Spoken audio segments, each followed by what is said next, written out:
الحمدللہ رب العالمین والصلاة والسلام علی سید الانبیاء والمرسلین اما بعد فاعوذ باللہ من الشیطان الرجیم بسم اللہ الرحمن الرحیم۔ آج جو ہمارا موضوع ہے وہ ہے ترجمہ کنز الایمان کا تقابلی جائزہ، اور یہ بہت خاص موضوع ہے۔ لوگ سوال کرتے ہیں کہ یار اتنے قرآن آ گئے ہیں، اس نے بھی ترجمہ کیا ہوا، اس نے بھی ترجمہ کیا ہوا ہے، اس کا بھی ترجمہ ہے، اس کا بھی ترجمہ ہے، اور بالخصوص جو لوگ حج سے آ رہے ہوتے ہیں تو یہ سعودی والے اپنا ترجمہ لوگوں کے ہاتھوں میں زبردستی تھما دیتے ہیں، اور پھر یہ ہمارے بیچارے لوگ یہ زبردستی جو ہے، اب ان سے پوچھو بھائی کیوں لے کر آ گئے، کہا بس انہوں نے دے دیا۔ تو میرے بھائی کوئی محبت کے ساتھ آپ کو زہر بھی دے دے تو آپ کھا لیں گے کیا؟ اس کو آپ نہیں کھائیں گے، بالکل بھی نہیں کھائیں گے۔ تو اب یہ بڑا سوال لوگوں کے دماغ میں ہوتا ہے، اور ہم سے کئی لوگوں نے سوال کیا ہمیں کس کا ترجمہ پڑھنا چاہیے، ہم کس کا ترجمہ پڑھیں؟ تو میرے بھائی بالکل آپ یہ کسی فرقہ واریت کی بات نہیں کر رہا، نہ ہمیں کوئی پیسہ دے رہا ہے کہ ہم یہ بات کریں۔ صحیح ہماری بات اخلاص کے ساتھ اور ان چیزوں کو آپ دیکھیں، اور کول مائنڈ ہو کر، غیر جانبدار ہو کر آپ اس چیز کو آپ جو ہم ابھی بیان کرنے جا رہے ہیں انشاءاللہ اس کو آپ سوچیں سمجھیں اور اس کو دیکھیں، انالائز کریں، پھر آپ سوچیں کہ یار مجھے ترجمہ پڑھنا چاہیے، تو صرف آپ کا جواب ہوگا کہ وہ ایک ہی قرآن کا ترجمہ ہے، وہ ہے ترجمہ کنز الایمان، جو کہ اعلیٰ حضرت علیہ رحمہ نے کیا۔ سب سے پہلے ہم بسم اللہ الرحمن الرحیم سے شروع کر رہے ہیں۔ آپ دیکھیں کہ بسم اللہ کا ترجمہ دیگر لوگوں نے کس طرح کیا۔ دیگر لوگوں سے جو میری مراد ہے وہ میں کسی کو بھی فرقے کو میں جو ہے ٹارگٹ کا نشانہ نہیں بنا رہا، میں صرف ایک حقیقت کو بیان کروں۔ اگر ایسا نہیں ہے تو بتائیں آپ کے لوگوں نے ایسا ترجمہ کیا یا نہیں کیا۔ سب سے پہلے محمود الحسن نے، یہ کہ جو محمود الحسن دیوبندی، انہوں نے جو ترجمہ کیا اس کا، وہ کیا کیا؟ شروع اللہ کے نام سے جو بہت مہربان و نہایت رحم والا ہے۔ بسم اللہ کا ترجمہ کیا شروع اللہ کے نام سے۔ شاہ عبد القادر جو ہیں انہوں نے اس کا ترجمہ کیا شروع اللہ کے نام سے نہایت رحم کرنے والے بار بار۔ اسی طریقے سے اشرف علی تھانوی، انہوں نے جو اس کا ترجمہ کیا بسم اللہ کا، وہ کیا ترجمہ کیا شروع اللہ کے نام سے جو مہربان نہایت رحم کرنے والا ہے۔ اسی طریقے سے مودودی اور سعودیہ کا جو ترجمہ ہے انہوں نے بھی اس کا ترجمہ کیا کہ شروع اللہ کے نام سے۔ ساروں نے بسم اللہ کا ترجمہ کرتے ہوئے کیا شروع اللہ کے نام سے۔ لیکن قربان جائیں اعلیٰ حضرت علیہ رحمہ کے علمی مقام پر، قرآن فہمی پر، کہ جب آپ نے ترجمہ کنز الایمان کرنا شروع کیا اور قرآن کا ترجمہ شروع کیا، اور جب آیت بسم اللہ الرحمن الرحیم کا ترجمہ کرنے کے وقت آیا تو آپ نے کیا ترجمہ کیا کہ اللہ کے نام سے شروع جو بڑا مہربان نہایت رحم والا ہے۔ آپ فرق دیکھیں بھئی، بسم اللہ کا تو مطلب یہ ہے نا کہ سب سے کوئی بھی کام کرنے سے پہلے ہم کہتے ہیں کہ بسم اللہ الرحمن الرحیم۔ تو جب قرآن کا ترجمہ کیا جا رہا تھا تو اس میں بھی حق تو یہ تھا کہ سب سے پہلے اللہ کا نام لیا جائے، شروع اللہ کے نام سے۔ تو پھر تو اس میں اللہ کے نام سے کہاں شروع ہے؟ تو شروع سے شروع ہوا۔ لیکن اعلیٰ حضرت علیہ رحمہ کے علمی مقام دیکھیں، جب ترجمہ بسم اللہ الرحمن الرحیم کی بات آئی تو آپ نے کہا اللہ کے نام سے شروع جو بڑا مہربان نہایت رحم والا ہے۔ آپ خود اپنے دل سے فیصلہ کرو، پوچھیں کہ یار یہ بات ٹھیک ہے یا نہیں، تو ہمیں ترجمہ کنز الایمان ہی پڑھنا چاہیے۔ آئیں دوسری آیت کی طرف جو کہ سورہ فاتحہ کی آیت ہے، کیا اہدنا الصراط المستقیم، ہم سب پڑھتے ہیں، ہر نماز میں پڑھتے ہیں۔ اب محمود الحسن نے اس کا کیا ترجمہ کیا؟ بتلا ہم کو سیدھی راہ۔ کیا ترجمہ کیا؟ بتلا ہم کو سیدھی راہ۔ اشرف علی تھانوی نے کیا ترجمہ کیا؟ بتلائیں ہم کو سیدھی راہ۔ مودودی نے کیا؟ ہمیں سیدھی راستہ دکھا۔ لیکن قربان جائیں اعلیٰ حضرت علیہ رحمہ نے ساروں نے کیا ترجمہ کیا؟ بتلا ہم کو سیدھی راہ۔ ہم ہوتا ہے نا کبھی کبھار آپ دیکھتے ہیں مذاق میں بھی ہم ایک بات کہتے ہیں یار موبائل دکھانا، تو ہمارے دوست کہتے ہیں یار ابھی دیکھ لیں، بس وہ ہمارے ہاتھ میں نہیں دیتے، بولے یار بھائی دیکھ لیں، بھائی دیکھ بھائی آپ ہاتھ میں دینے کا کہا تھا، کیا آپ نے ہاتھ میں دینے کا تھوڑی کہا، آپ نے کہا تھا بس دکھا۔ تو ان ساروں نے کیا ترجمہ کیا؟ بتلا ہم کو سیدھی راہ، دکھا ہم کو سیدھی راہ۔ لیکن قربان جائے اعلیٰ حضرت علیہ رحمہ پر کہ جب اعلیٰ حضرت علیہ رحمہ نے اس کا ترجمہ کیا تو کیا ترجمہ کیا؟ اہدنا الصراط المستقیم، سیدھی راستہ ہمیں چلا، سیدھی راستے پہ ہمیں چلا۔ بتلانا الگ بات ہے، چلانا الگ بات ہے۔ جس کو دکھا دیا جاتا ہے لازمی نہیں ہوتا کہ اس راستے پہ چلا بھی ہوتا ہے، لیکن جو چلا ہوتا ہے اس کو پتہ بھی ہوتا ہے اور سارا کچھ پتہ ہوتا ہے۔ جس طریقے سے ہم کہتے ہیں کہ روشن مستقبل کے لیے روشن راستوں کا ہونا بڑا ضروری ہے، تو یہ روشن راستہ چلیں گے تو آپ نے صرف جنت دیکھا ہے، لیکن اعلیٰ حضرت علیہ رحمہ کا ترجمہ پڑھ کے بات سمجھ میں آتی ہے کہ جنت کے راستے پہ چلے بھی ہیں الحمدللہ۔ آئیں سورہ آل عمران کے آیت نمبر 54، تیسرا پارہ، وَمَكَرُوا وَمَكَرَ اللَّهُ وَاللَّهُ خَيْرُ الْمَاكِرِينَ۔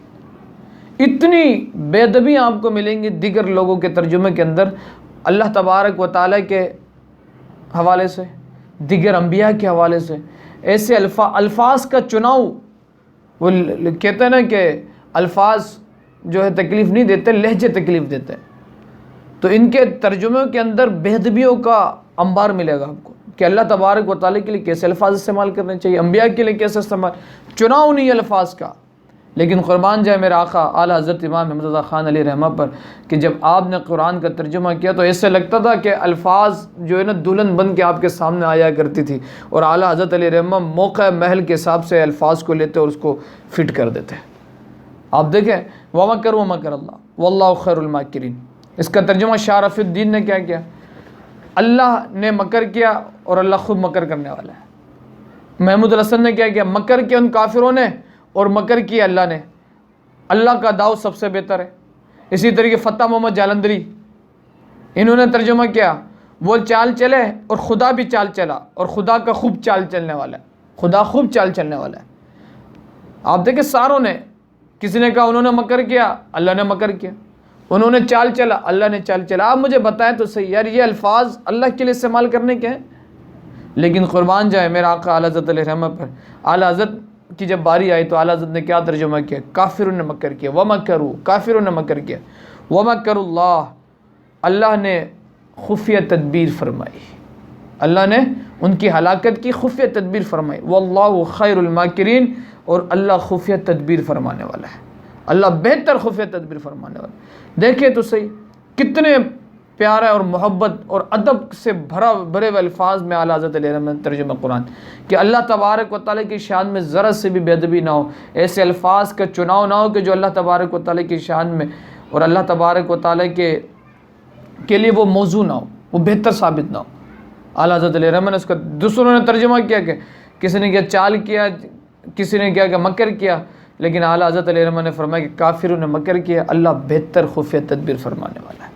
اسی طریقے سے آپ دیکھیں آیتیں بے شمار ہیں، وقت کے اندر اتنی گنجائش نہیں کہ ہم ساروں کو سمیٹ کے آپ کے سامنے لے کر آ جائیں، لیکن چیدہ جو آیتیں ہیں میں آپ کے سامنے رکھ رہا ہوں۔ آپ دیکھیں نسوا اللہ فنسیہم، سورہ توبہ کی آیت ہے، پارہ نمبر 10 آیت نمبر 17، نسوا اللہ فنسیہم، اس کا ترجمہ کیا شاہ رفیع الدین نے، بھول گئے خدا کو پس بھول گیا ان کو اللہ، وہ اللہ کو بھول گئے، اللہ ان کو بھول گیا، معاذ اللہ۔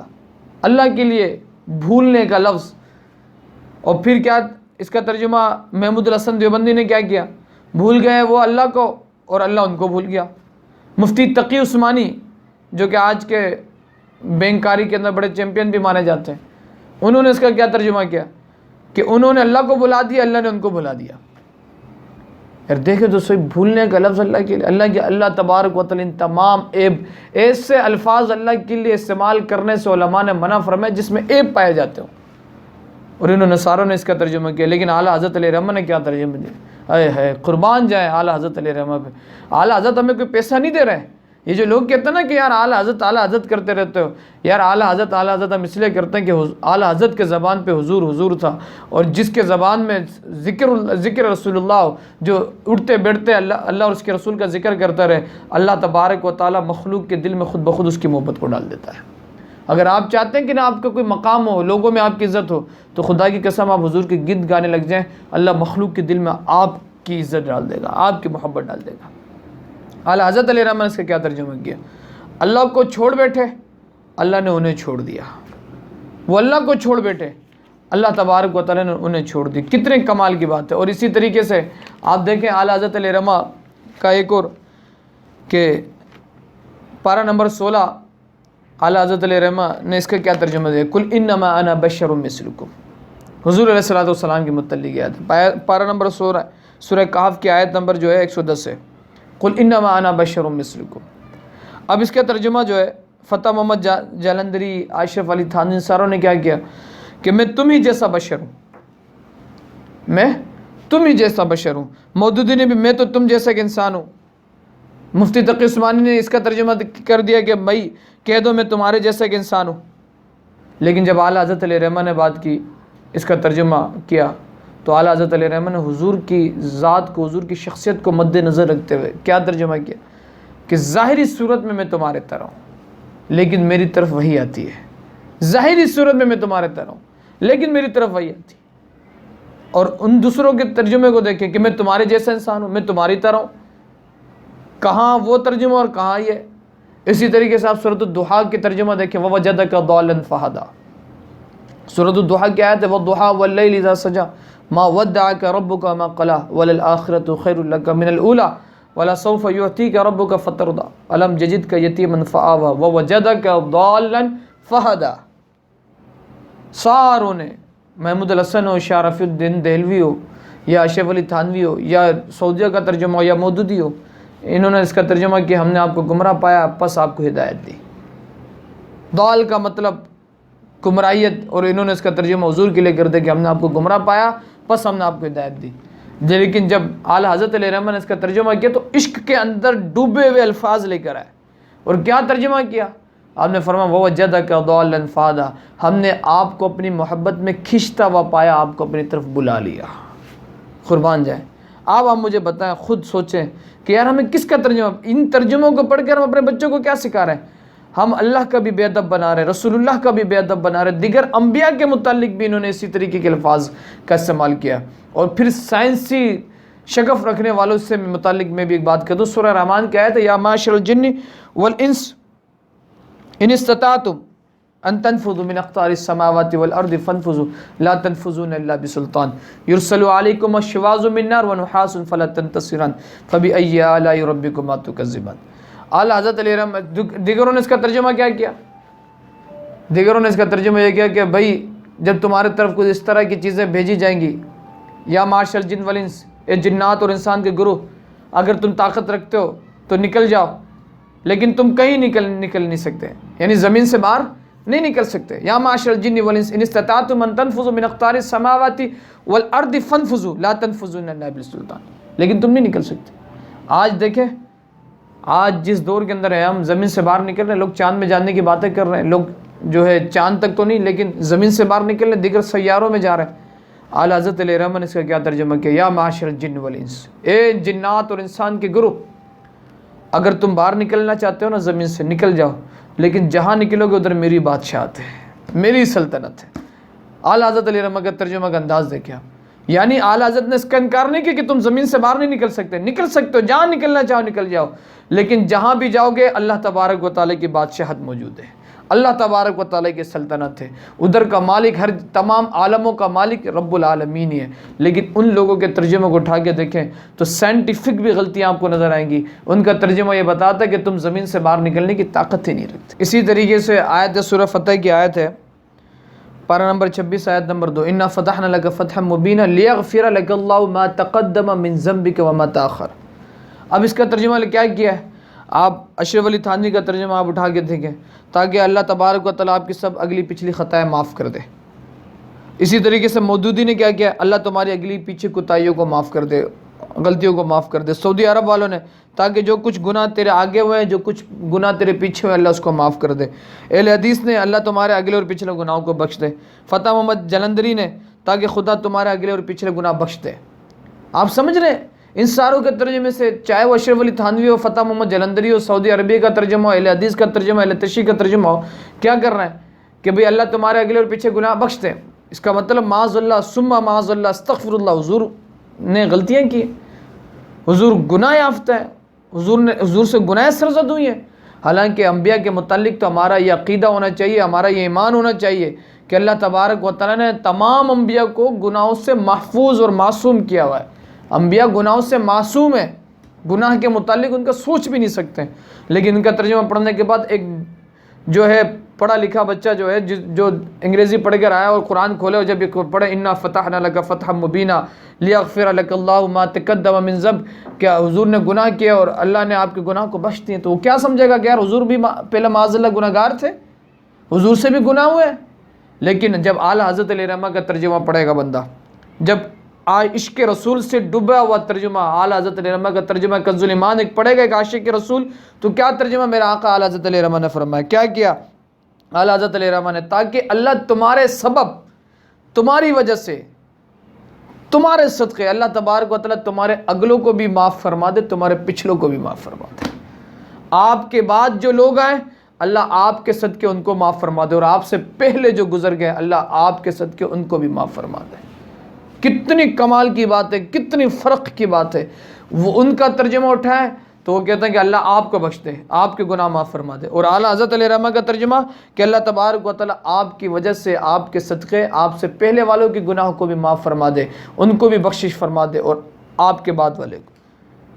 اعلیٰ حضرت علیہ رحمہ کا ترجمہ یہ کہ شفاعت کا بہرا، شفاعت کی چابیاں اللہ نے حضور کے ہاتھ میں دے دی، آپ کی وجہ سے اللہ تبارک و تعالیٰ ساروں کو معاف فرمائے گا۔ نہ یہ کہ اعلیٰ حضرت علیہ رحمہ کے ترجمے سے ثابت ہوتا ہے کہ معاذ اللہ اعلیٰ حضرت یہ فرما رہے کہ خود حضور گناہ گار ہیں، جس طرح دوسرے کہہ رہے ہیں انڈائریکٹلی کہ معاذ اللہ حضور گناہ گار ہیں، حضور سے گناہیں ہوئی اور حضور کے گناہ کو اللہ نے معاف فرمایا، جو پہلے حضور نے گناہ کیا، جو بعد میں حضور نے گناہ کیا، اس کو حضور نے، اللہ نے معاف فرمایا۔ تو ہمیں سمجھنے کی ضرورت ہے، یہ میں کسی فرقہ واریت کی بات نہیں کر رہا میرے بھائی، بخدا میں کسی فرقہ واریت کی بات نہیں کر رہا، میں آپ کو حقانیت بتا رہا ہوں، حق کی بات کی طرف لے کر آ رہا ہوں کہ ان لوگوں کے ترجمے اٹھا کے دیکھیں، ہمارے بچے یہ ترجمے پڑھیں گے تو وہ تو بے باک ہو جائیں گے، ان کو تو اللہ اور اس کے رسول کے متعلق بات کرنے کا طریقہ نہیں ہوگا کہ کس الفاظ سے ہم، کن الفاظ کا چناؤ کیا جائے، کس انداز کے اندر ہم بات کیے جائیں۔ آج جو یہ بالخصوص ایجوکیٹڈ طبقہ جو گمراہ و بددین ہوتا جا رہا ہے، جن کو بولنے کا ڈھنگ نہیں، آج ایک وقت ہوتا تھا کہ قرآن بندہ سینے سے لگا کے بچے چلتے تھے، آج ایسے ایسے کر کے لے چل رہے ہوتے ہیں۔ اس کی وجہ سے وہ صرف یہ ہے کہ ہمارے اس قسم کے کچھ لوگوں نے ہمیں بے باک کر دیا ہے، ہم ادب کے دائرے سے باہر نکل گئے، ہم عشق رسول اللہ کے دائرے سے باہر نکل گئے۔ تو میرے بھائیوں، اگر ہم صحیح طریقے سے غیر جانبدار ہو کے ہم سوچیں تو ہمارے پاس کوئی آپشن نہیں ہے سوائے اعلیٰ حضرت علیہ رحمہ کے ترجمہ کنز الایمان پڑھنے کے، یا دیگر جو علماء اہل سنت نے جو ترجمہ کیا جو ادب کے دائرے کے اندر، ان کے علاوہ ان کے ترجمے پڑھ کے ہم نے لوگوں کو بے ادب ہوتا ہوا دیکھا ہے۔ ان کو بات کرنے کا طریقہ نہیں ہوتا کہ اللہ کے متعلق ہمارے الفاظ کیا ہونے چاہیے، رسول اللہ کے متعلق ہمارے الفاظ کیا ہونے چاہیے۔ قربان جائے میرا آقا اعلیٰ حضرت علیہ رحمہ کا عشق رسول اللہ، یہی تو بات ہے۔ اعلیٰ حضرت علیہ رحمہ کو یہ جو سب کچھ عطا ہوا، اتنا مقام آپ کو ملا ہے صرف اور صرف عشق رسول اللہ کی وجہ سے۔ اور آپ خود فرماتے ہیں، خدا کی قسم اگر میرے دل کے 2 ٹکڑے کیے جائیں نا، تو ایک ٹکڑے میں تم دل کے 2 ٹکڑے کیے جائیں تو ایک ٹکڑے میں لا الہ الا اللہ لکھا ہوا پاؤ گے، تو دوسرے میں رسول اللہ لکھا ہوا پاؤ گے۔ یہ اعلیٰ حضرت علیہ رحمہ کا، اور یہ اعلیٰ حضرت علیہ رحمہ کا فیض ہے، فیضان ہے۔ اعلیٰ حضرت نے ہمیں حضور سے محبت کرنے کا طریقہ بتایا، ہمیں کس طریقے سے آقا علیہ الصلوۃ والسلام کے لیے الفاظ کا چناؤ کرنا چاہیے، ہمیں بتایا۔ تو ہمیں چاہیے کہ جب ہم ترجمہ پڑھیں تو قرآن کا ترجمہ کنز الایمان پڑھیں، اور کنز الایمان بھی ڈائریکٹ ہم خود سے نہ پڑھیں، ہم کسی عالم کو لیں، کسی عالم کے صحبت میں بیٹھیں، کسی عالم سے پوچھیں۔ اگر ہم خود بھی پڑھ لیں تو کم سے کم کوئی مسئلہ، کوئی بات ہمیں سمجھ نہ آئے تو ہم علماء سے سیکھیں۔ آج جو یہ لوگ جو نعرے لگاتے ہیں نا کہ خود ہی سے پڑھ لو، خود ہی سے ترجمہ، آپ یقین کریں اکثر کو میں نے گمراہ ہوتے ہوئے دیکھا ہے۔ میرے بھائی خود سے آپ، آج کس کو نہیں پتا کہ سمندر کے اندر موتیاں موجود ہیں، دریاؤں کے اندر موتیاں موجود ہیں؟ ساروں کو پتہ ہے نا، بڑی قیمتی موتیاں موجود ہیں، لیکن کوئی ہے جو جا کے ڈبکی لگائے اور جا کے نکال کے لے کر آئے؟ کوئی ایسی بیوقوفی نہیں کرتا۔ کیوں؟ کیونکہ موتی نکالنے کے لیے اس کا ماہر چاہیے۔ تو میرے بھائی قرآن کے اندر بالخصوص بہت موتیاں ہیں، لیکن میرے بھائی اس کو سمجھنے کے لیے ایک ہنرمند کا ہونا، ایک ماہر کا ہونا ضروری ہے۔ ہمیں چاہیے کہ ہم سیکھیں۔ میں بالکل یہ بات نہیں کہہ رہا کہ آپ پڑھیں نہیں قرآن، نہیں، بالکل پڑھیں قرآن، لیکن کسی ماہر کے ساتھ بیٹھے بھی، ماہر کے جو ہے فالو بھی کریں، کسی سے پوچھے بھی کہ حضرت یہ مسئلہ مجھے سمجھ میں نہیں۔ لازم سی بات ہے، اللہ کا کلام ہے اور بڑے معنی خیز اس کے اندر جملے موجود ہیں جو ہمارے عقلوں میں نہیں آ سکتے، سمجھ میں نہیں آتی بات۔ تو جو ہمارا ماہر ہے، جو اس فن کا ماہر ہے، ہمیں چاہیے کہ ہم اس سے رجوع کریں، اس سے پوچھیں۔ اللہ تبارک و تعالی ہم سب کو عمل کرنے کی توفیق عطا فرمائے، ہماری اس کاوش کو اللہ قبول فرمائے، اس کے صدقے ہماری دنیا اور آخرت کو بہتر بنائے، اور جو لوگ سنتے ہیں، جو اس کو شیئر کرتے ہیں، اللہ تبارک و تعالی ان کے بھی دنیا اور آخرت کو بہتر بنائے۔ السلام علیکم و رحمۃ اللہ۔